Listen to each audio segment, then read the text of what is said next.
Who's religious? I'm Mr. Beat, and apparently religion is on the decline in the United States. So Gallup has been polling and measuring this since 1937, and as recently as 1999, when they asked Americans, do you belong to a church, a synagogue, or a mosque, 70% said yes. But then you fast forward to 2021, just a little over 2 decades, and they found that only 47% of Americans answered yes. However, it's still very difficult for a political candidate today to get elected if they are not religious. In fact, candidates often hype up how religious they are by making sure media outlets know when they are going to church. See? Look at me. I'm going to church. I'm a good boy. The current US President, Joe Biden, identifies as a Roman Catholic, making him only the second American president in history to be Catholic. Around 22% of Americans identify as Catholic. I know a lot about Roman Catholicism. I was raised Catholic. I went to Catholic grade school. Most of my family is hardcore Catholic. But did you know there was once a time in this country when running for president as a Catholic was considered a liability? It's true. When Al Smith ran for president in 1928, he faced widespread anti-Catholic sentiment against him, which is at least partially why he lost that election. Even when John F. Kennedy ran for president in 1960, there was still a lot of anti-Catholic sentiment in the country, to a point where Kennedy even gave a speech addressing his religious views. I am not the Catholic candidate for president. I am the Democratic Party's candidate for president, who happens also to be a Catholic. I do not speak for my church on public matters, and the church does not speak for me. Article 6, Clause 3 of the U.S. Constitution says you can't be forced to take a religious test in order to hold a government position. But obviously, voters can be biased against or for candidates based on their religion. In this video, I'm going to look at the religion of every president in American history, and some of them might just surprise you. George Washington. Historians have long debated Washington's religious views because he rarely spoke of them. Officially, he was Episcopalian. He was originally baptized as an infant into the Church of England, but it was reorganized as the Episcopal Church after the American Revolution. While he did donate money to various churches, his church attendance was inconsistent. John Adams. Adams was raised a Congregationalist, but as an adult he had major issues with Calvinist beliefs like predestination, eternity in hell, and the divinity of Jesus Christ. So he left the religion of his Puritan ancestors, becoming a Unitarian. Compared to Washington, Adams was pretty clear about his religious beliefs and regularly attended church services. Thomas Jefferson. Because of his lifelong crusade to separate church and state, and his early campaigns to end state support of religion, many doubted that he was religious at all. In fact, when Jefferson ran against John Adams for president in the quite nasty election of 1800, Adams supporters accused Jefferson of being an atheist. However, Jefferson always took religion seriously. He was raised an Episcopalian, but similar to Adams, later in life rejected the divinity of Jesus Christ. While Jefferson did believe in God and follow the teachings of Jesus, his actual religious views were constantly evolving and somewhat all over the place. He famously went through the New Testament and took out all the miracles and Jesus divinity stuff and just left in the teachings of Jesus. Today, this is known as the Jefferson Bible, which I actually own a copy of. Though there is no evidence that he ever referred to himself as such, historians over the years have commonly referred to Jefferson as a Christian deist. James Madison. Similar to Washington, Madison tried to keep a much lower profile in regards to his religion. Officially, he was also an Episcopalian, but apparently many of his religious opinions were more in line with the deism of Jefferson or the Unitarianism of Adams. James Monroe. Oh hey, we got another Episcopalian, but we know less about Monroe's religious beliefs than most other presidents. He was very hush-hush about it, and some speculate he was similar to Jefferson and Madison with deist-leaning views. John Quincy Adams. Like father, like son. Quincy Adams was a Unitarian like his father, the aforementioned John Adams. He perhaps was even more liberally minded with his religion, being more outspokenly critical of mainstream Christianity. He was only one of 2 presidents not to take the oath of office, swearing in by placing his hand on a Bible. He chose instead to place his hand on the U.S. Constitution. Ironically, he later became president of the American Bible Society. Andrew Jackson. Jackson may have not been well known as a religious man, but he did attend church somewhat regularly throughout his life. He identified as a Presbyterian, but, similar to Jefferson, was a big advocate for that wall between church and state. Martin Van Buren. Van Buren at least somewhat attended a Dutch Reformed church in his hometown of Kinderhook, New York. Apparently he sang loud and proud during services. William Henry Harrison. Yet another Episcopalian. Little is known about Harrison's spiritual life. However, apparently he was a member of the committee that helped run the Christ Episcopal Church in Cincinnati, Ohio for a while. John Tyler, also Episcopalian, although he did not have strict loyalty to the Episcopal Church. Also, it's not clear that he ever went to church much. Tyler rarely brought up religion, but did voice strong support to religious tolerance and separation of church and state, similar to Jackson and Jefferson. James Polk. Here's a bit of a weird one. Polk came from a Presbyterian upbringing, but was never officially baptized as one since the local Presbyterian minister in rural North Carolina refused to baptize him. Why did he refuse to baptize him? Apparently, since Polk's dad was a deist, the minister refused to baptize James unless his dad accepted Presbyterianism, which he did not do. Still, into adulthood, Polk and his wife Sarah regularly attended Presbyterian church services. When Polk was 38, he supposedly had a conversion experience at a Methodist camp meeting, and for the rest of his life considered himself Methodist.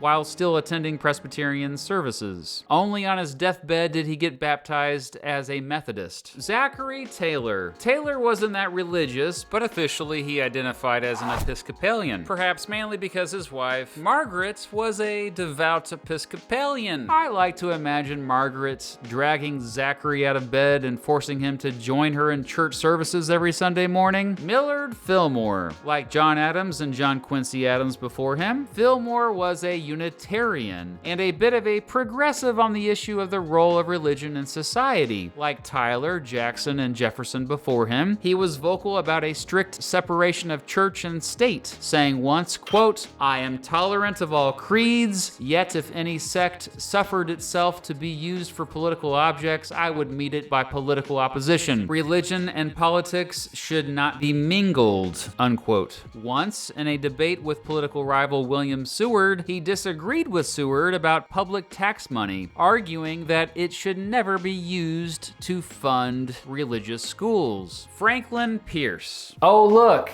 Another Episcopalian. For most of his life, however, this was not the case. Pierce was certainly not religious as a younger man, known more for being a bit of a party animal. However, after he married Jane Appleton, a devoutly religious Congregationalist whose father was a minister, he started to go to church with her. They both suffered so many tragedies in their lives, such as the death of their children, and their religion was one constant thing they turned to cope. Only after Pierce was out of office did he become baptized as a member of the Episcopal Church. James Buchanan. Buchanan was raised a Presbyterian, but actually attended and supported several different Christian denominations throughout his life. After his presidency, he returned to the Presbyterian Church. Abraham Lincoln. There has been lots of speculation about Lincoln's true religion. In reality, it seems Lincoln never officially had any religion. His parents raised him in the Baptist faith with a sort of evangelicalism and Calvinist mix, but Lincoln was never really into all that too much. The older he got, the more he brought up God. During one of the darkest moments of the American Civil War, he once said, quote, "The will of God prevails. In great contests, Yes, each party claims to act in accordance with the will of God. Both may be, and one must be wrong. God cannot be for and against the same thing at the same time. I am almost ready to say this is probably true, that God wills this contest and wills that it shall not end yet. By his mere quiet power on the minds of the now contestants, he could have either saved or destroyed the Union without a human contest. Yet the contest began, and having begun, he could give the final victory to either side any day. Yet the contest proceeds." Unquote. Some argued he was a Presbyterian because supposedly he and his wife Mary went to some Presbyterian services. Others have argued he was a deist, like Thomas Jefferson. Some even call him an atheist, although there is little evidence for that. The bottom line is, there is no concrete evidence that the beloved Lincoln ever had any religion whatsoever. Andrew Johnson. Johnson identified as a Christian, but never had any formal affiliation with any church. Johnson wasn't big on the dogma of the Bible, so he never really felt comfortable at any church. He would join his wife Eliza at Methodist services sometimes, but stopped going after its involvement in his impeachment hearings. He also liked to attend Roman Catholic services, saying, quote, "There were no high-priced pews and no reserved seats, no old woman with a calico dress and poke bonnet sitting up high and being as welcome as the richest," unquote. Oh, and Johnson's opponents loved to call him an infidel for never belonging to any church. Ulysses Grant. Grant wasn't a big fan of organized religion and got in trouble at West Point for not attending religious services. However, later on, he did join his wife, Julia, at Methodist services. He is often categorized as Methodist, although his baptism is kind of messed up. A Methodist minister apparently sprinkled water on Grant while he was deep asleep and literally on his deathbed, and then proudly announced it to the public. Hey, that sounds kind of familiar. Rutherford Hayes. Hayes regularly read the Bible and identified as a Christian, but he didn't really have allegiance to one particular denomination. His wife, Lucy, was a Methodist, and he regularly attended church services with her. He also went to Methodist schools growing up. However, he came from a Presbyterian family. He once said, quote, "The religion of the Bible is the best in the world. I see the infinite value of religion. Let it be always encouraged. A world of superstition and folly have grown up around its forms and ceremonies, but the truth in it is one of the deep sentiments in human nature," unquote. James Garfield. Google the preacher president, and James Garfield's name pops right up. Through his 20s, he preached and held revival meetings, although he was never formally a minister within any church. He converted to the Disciples of Christ at a camp meeting in 1850 at the age of 18. Later, that church split up, and Garfield stayed with the Churches of Christ branch. As president, he was another outspoken proponent of the separation of church and state. At his inaugural address, he specifically called out the Church of Jesus Christ of Latter-day Saints, saying they were trying to start a theocracy in Utah territory and that it was wrong. Chester Arthur.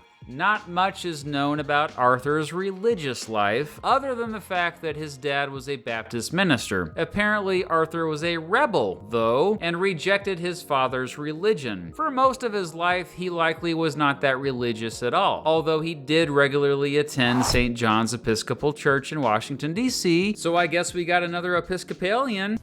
Okay, Grover.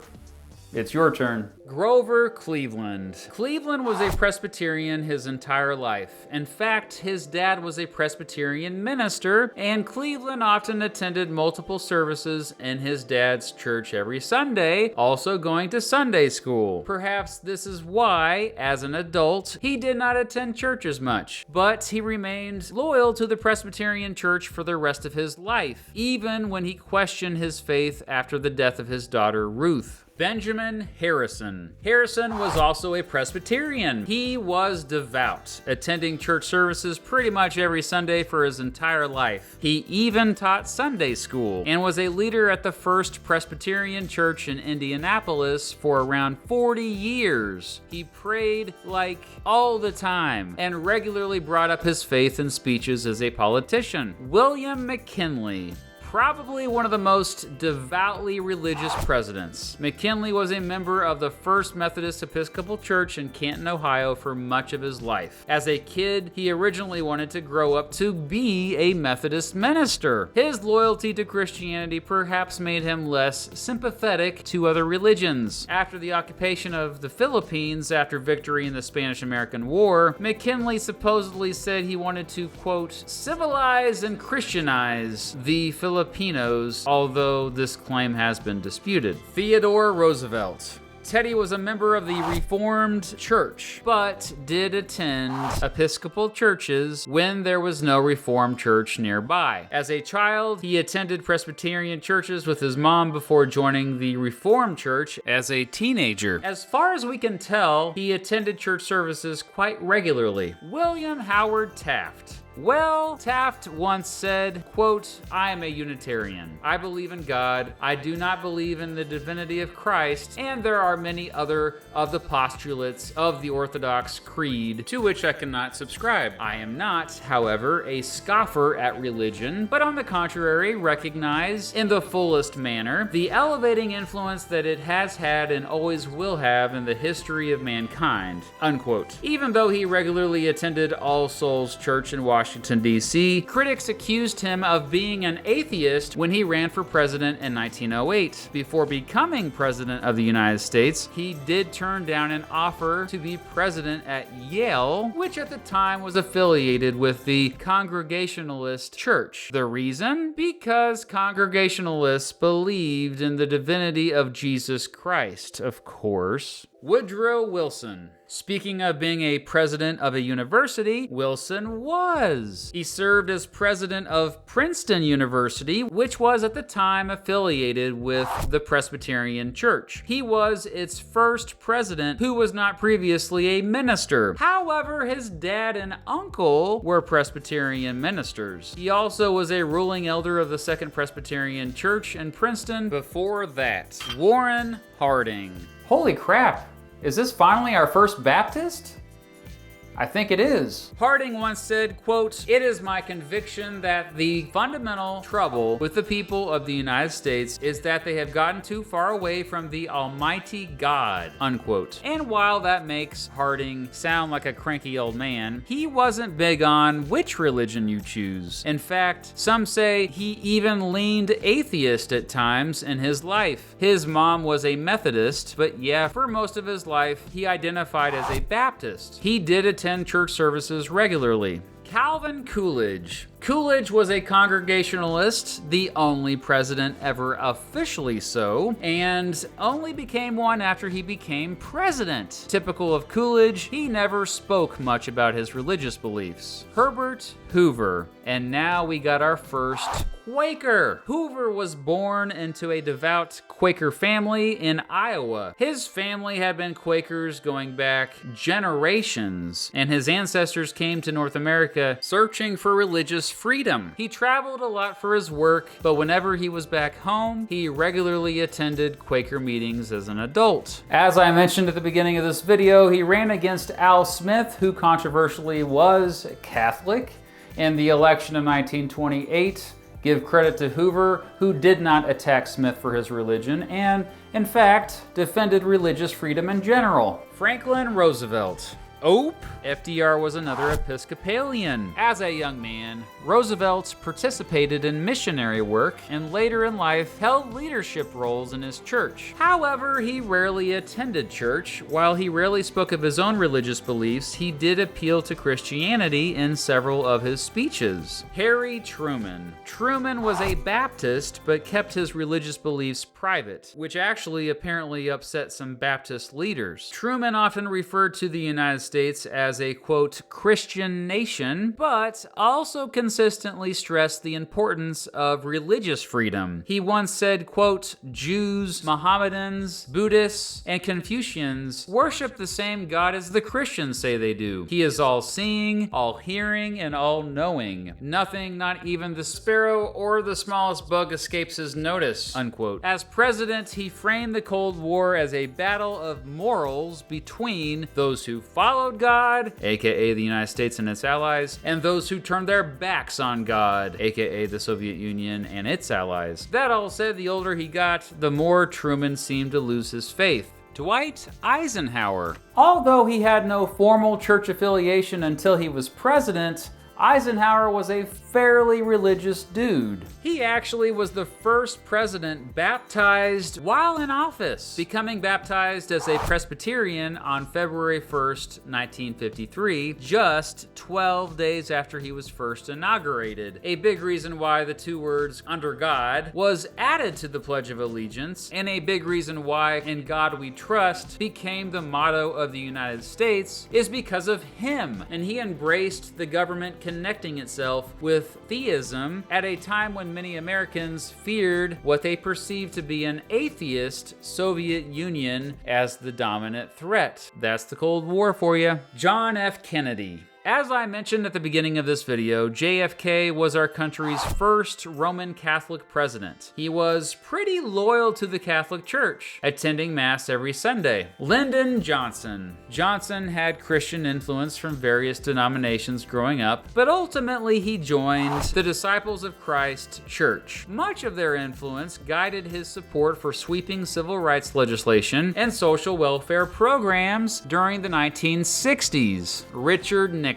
This might surprise some folks, but Nixon was a Quaker. Growing up, his family was devout, attending an evangelical Quaker meeting house every Sunday. In middle school, Nixon played piano for Sunday school services and also sang in the church choir. As an adult, Nixon dropped his beliefs in many of the miracles and divinity stuff of the Bible, but he regularly attended a Presbyterian church while president. Gerald Ford. Ford was another lifelong Episcopalian. While in Congress, he regularly attended Bible study meetings with his colleagues in the House of Representatives. Although he rarely brought up his religious beliefs in speeches, he did consider himself a religious man. Jimmy Carter. It's well known that Carter wears his religious beliefs on his sleeve as a passionate, what some would call, born-again Christian. Evangelicals voted for him in the millions when he ran for president, mostly based on these religious beliefs. Oh yeah, he was a Baptist. For most of his life, he has taught Sunday school and only retired from it last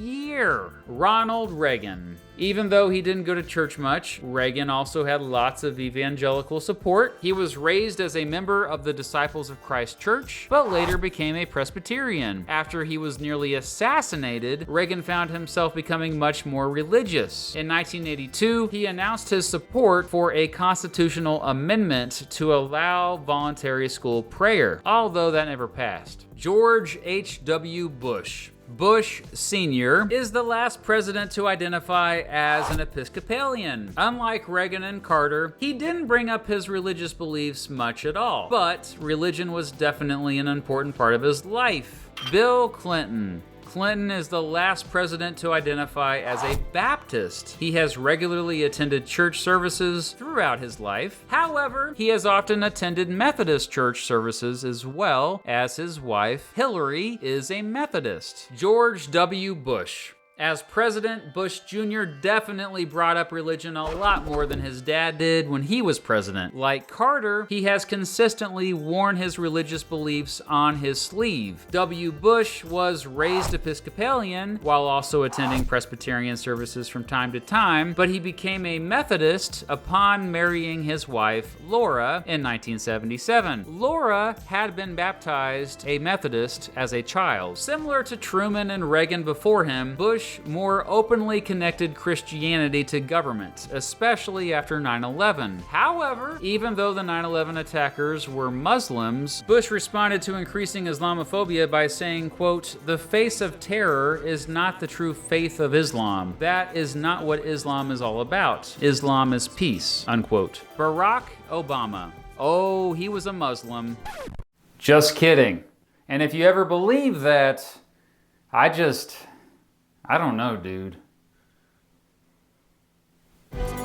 Anyway, yeah, he is a Christian, although he was raised in a secular household. He has gone to non-denominational Protestant churches since his 20s, but also Episcopalian, Baptist, and Methodist services. Famously, he used to go to the Trinity United Church of Christ, but stopped going there when he ran for president due to the church's pastor, Jeremiah Wright, saying controversial things in the past. Donald Trump. Trump is also a Christian, but also considers himself non-denominational. He does have ties to the Reformed Marble Collegiate Church in New York City, where he married his first wife, Ivana, and Lakeside Presbyterian Church in West Palm Beach, Florida. There is little evidence that Trump is that religious, although as president, he brought up Christian values and beliefs regularly. Joe Biden. As I said at the beginning of the video, Biden is Roman Catholic, and apparently is the first president since Jimmy Carter to actually go to church services every week. In conclusion, the vast majority of American presidents identified as Christians, with the Episcopal Church and the Presbyterian Church being the two most common denominations. This is no surprise, as Christianity has always been the biggest religion in the United States. Only two presidents, Abraham Lincoln and Thomas Jefferson, didn't officially have a religion. Add the two Catholic presidents to that, JFK and Biden, and only 4 presidents were not Protestant. No president has ever been a Muslim, a Hindu, a Buddhist, or a Jew. None have also ever openly admitted to being an atheist. One thing is undeniable, however. Voters do care what a presidential candidate's religion is. According to Pew Research Center, 1 in 5 American adults say it is, quote, very important for the president to have strong religious beliefs. So, future presidential candidates, I hope you chose the right religion.